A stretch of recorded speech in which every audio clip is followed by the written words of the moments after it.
The Conjuring, The Devil Made Me Do It, is the newest film in the Conjuring universe, and it is really, really, really, really boring. It's boring. It's no point now. It's not a good film. This is no good. No watch. I don't know what I just did there, but the point is, Conjuring 3, because the name is too long, it's a boring movie. Yeah, that's the intro.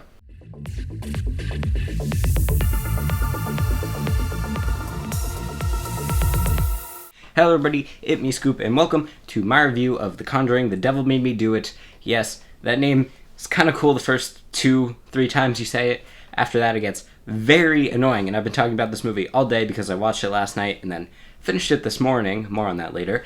And the name is annoying. I'm just going to call it The Conjuring 3, but if you Google The Conjuring 3, you get all this stupid, fan and speculation art where you don't get the good stuff. So, I'm calling it The Conjuring 3, okay? Conjuring 3, shut up. There's a lot of issues with this movie, and I watched it last night, finished it this morning. Like I said, I'll explain that later. And I just have a lot to say, so I'm not going to write a script. It's not going to be a very thought out or good review or anything stupid like that. It's just words everywhere. It'll be good. Don't worry, you'll enjoy it. The biggest issue with this movie, like I've already said 30 times, which didn't take long because we're 10 seconds in, is it's just boring. The pacing in this movie is horrific. Clearly it was not planned well. Now, I talk about pacing a lot. I've only made a few reviews, and in pretty much all of them I have mentioned pacing. And pacing is probably the most important thing to get in your movie. Now, what does pacing actually mean? Pacing is basically the flow of the movie. The way to get good pacing is that you need to have big or impactful, meaningful, emotional, whatever, important scenes spread evenly throughout your film. You cannot have a huge opening and then a really slow and boring second act where nothing happens, and then have everything crammed into the third act.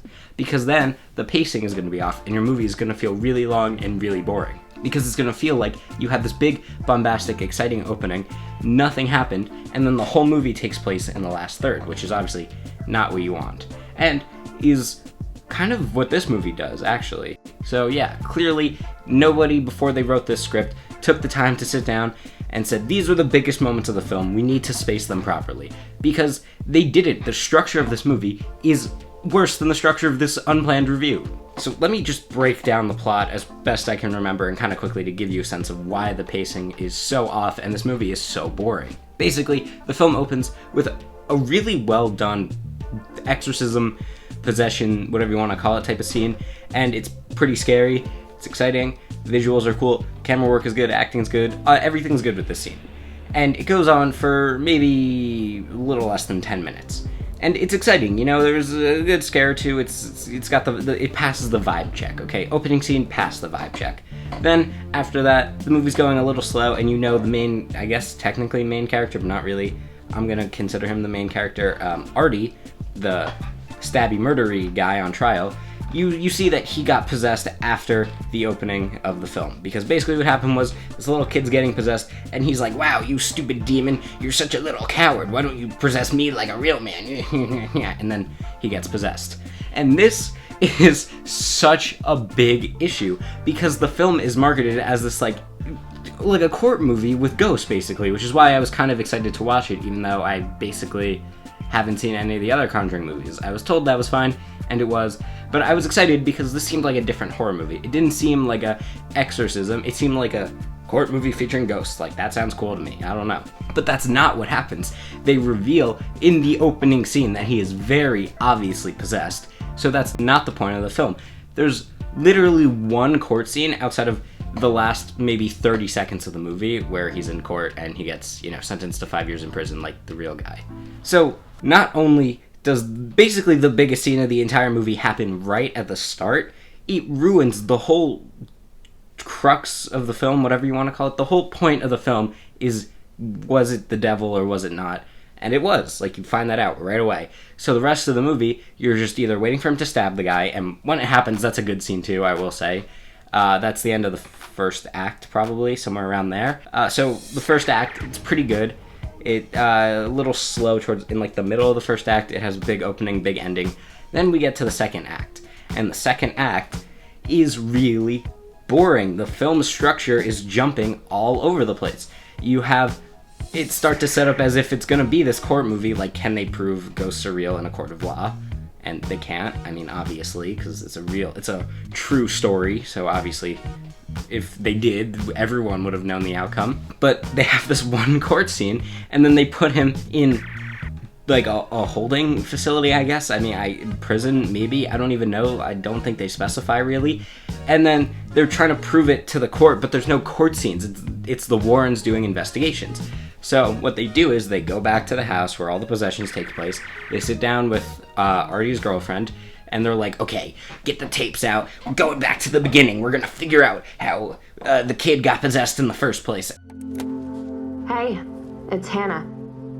Hannah Baker. Don't adjust your whatever device you're hearing this on. It's me. Live and in stereo. And so now you think to yourself, okay, the next 2/3 of this movie are going to be, structured by the tapes, 13 Reasons Why style. They're going to listen to the tapes and they're going to keep going further and further and further back. Scary stuff happens. And then you figure out how he got possessed, basically, and then at the very end of the movie, they figure out how to stop it. No! They figure out how he gets possessed.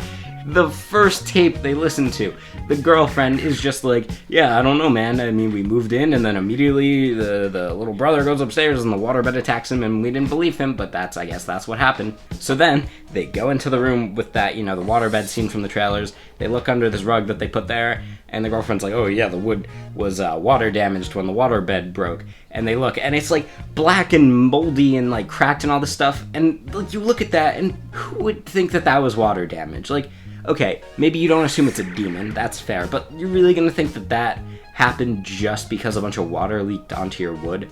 Like, it was fully like gooey and rotten and disgusting. So Lorraine goes under the house and she finds this weird totem thing, and they're like, okay, well, that's how he got possessed. So now we know within like the first less than halfway through the movie, you know how he got possessed from this weird totem, how the kid got possessed. We know how Artie got possessed and that he was possessed, why he killed the guy in the first place. So now, what's the point of the movie? You would think that it would be getting him free, but it's not. Now they're trying to figure out who made the totem. That's really the whole point of the movie. It feels like the first, maybe, I don't know, little less than half, a little more than third of the movie is exposition and setup, and then the rest is figuring out who made the totem. But that's not an exciting story. No one cares about who made the totem. So then they go to this like old retired preacher guy who's supposed to know everything about all the evil stuff, even though I feel like the Warrens should probably know everything about the evil stuff, but whatever, they don't know what the totem is. And the guy's basically like, no, you don't want to mess with no totems, okay? Bad stuff. So, obviously, we need the horror movie to happen, so they mess with the totems. And the antagonist of this movie, this is a good idea, but they didn't execute it well. The antagonist of this movie is a Satanist woman who's basically like casting spells on people, like a witch. I mean, like I said, it's a cool idea.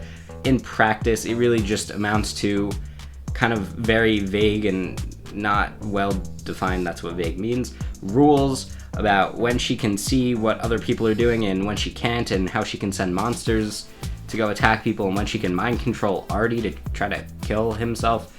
I mean, you can kind of piece together that this woman, for whatever reason, is a Satanist, and she owes the devil a soul, so she's trying to give the devil Artie's soul, and it was originally the kid's soul, but the demon jumped to Artie in that opening scene. Why? What does she want from this? I don't know, because in the end, Ed takes a sledgehammer, smashes her altar, and then the demon decides to take the Satanist to hell. And that's the end of the movie. Now, I know you're probably thinking, because I made jokes about this at the beginning, that I'm jumping all over the place, my ideas are jumbled, this is clearly not how the movie goes. But the problem is, I'm only kind of half joking about my review not having structure, because that really is how the movie goes. They kind of just see visions of ghosts and stuff, and then eventually they go back to the father, the old retired preacher guy, and he's like, big yikes, it's actually my daughter. And then they fight the daughter in like underground tunnels under this guy's house, and then like I said, Ed smashes the thing, and then it's over.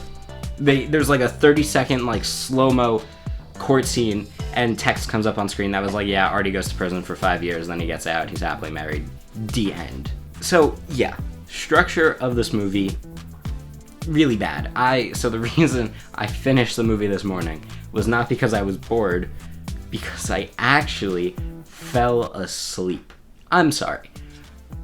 You should not be able to fall asleep during a big budget blockbuster horror movie. I'm someone who is very easily scared. I cannot play VR horror games. I played this one free-to-play one called like The Gallows or something like that, where you're literally walking around a house and you see like shadows and stuff. Too much for me. I had to like throw the headset off.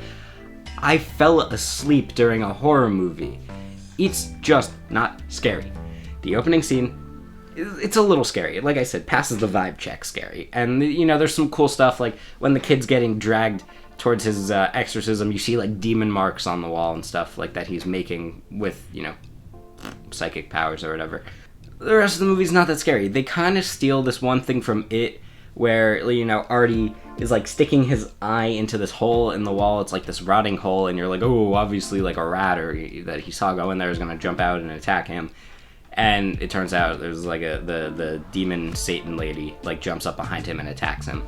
That one, to be fair, it got the heart pumping a little bit. I wasn't like or anything. I was just like, ooh, that was okay. It's kind of like that scene from It where Beverly takes the toilet lid, smacks her dad over the head with it, and turns around and Pennywise grabs her. That scene was the scariest movie scene I've ever seen, probably. Scene. And so they steal basically the same scare. It just is way less effective. The rest of the scares in the movie, it's more of just the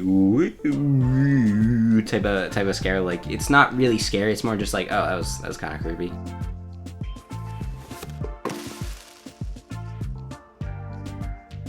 Or you just see the scare coming from a mile away because they're all very, very just like, oh, darkness everywhere. Something's gonna attack me, and then like a demon comes like running at them out of the darkness, and it's just eventually it's not scary anymore. Which pretty much was, I think, the second time it happened. There was one in the hospital.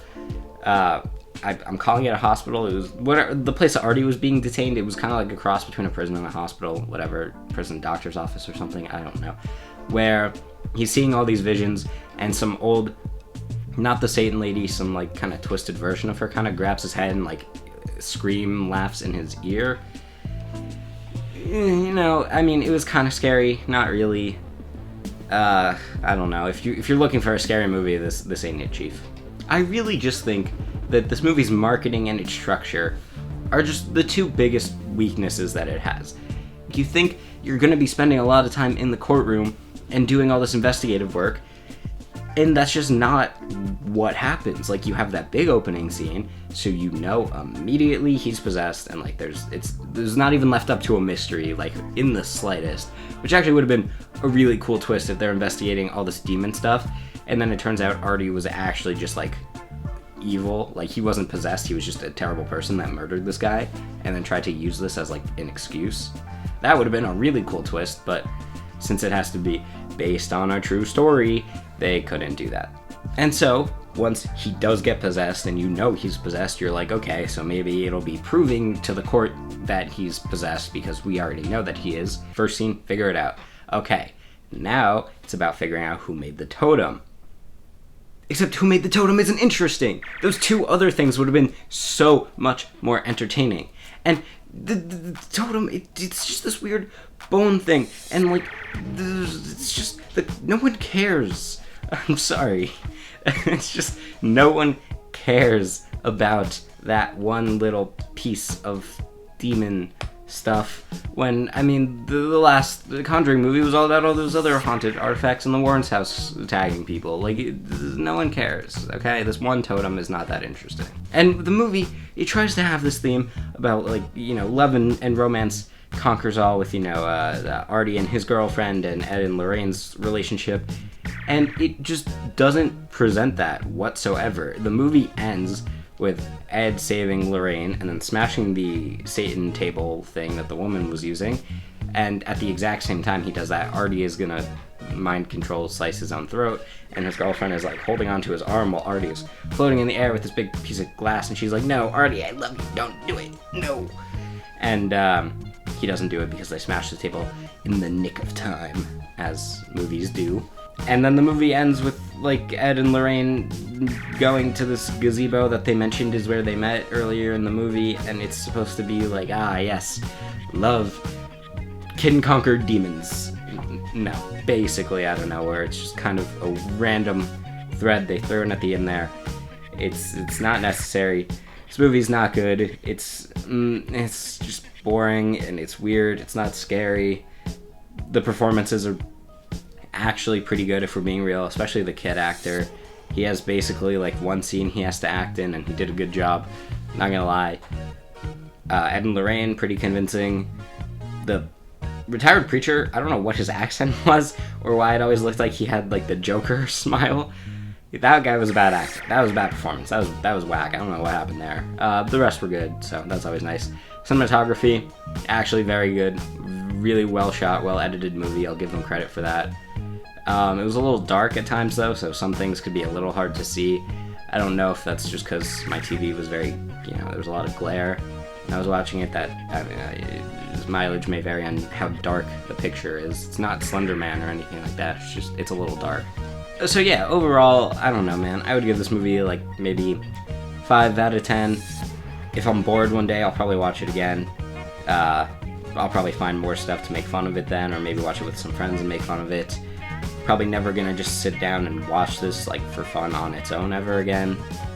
My bar for a movie like that is a 7 out of 10, just for reference. So this is a 5. So this is like, it was okay. It wasn't offensively bad, and it wasn't very good. Yeah, final score, not offensively bad, but just not very good. 5 out of 10. Okay, bye.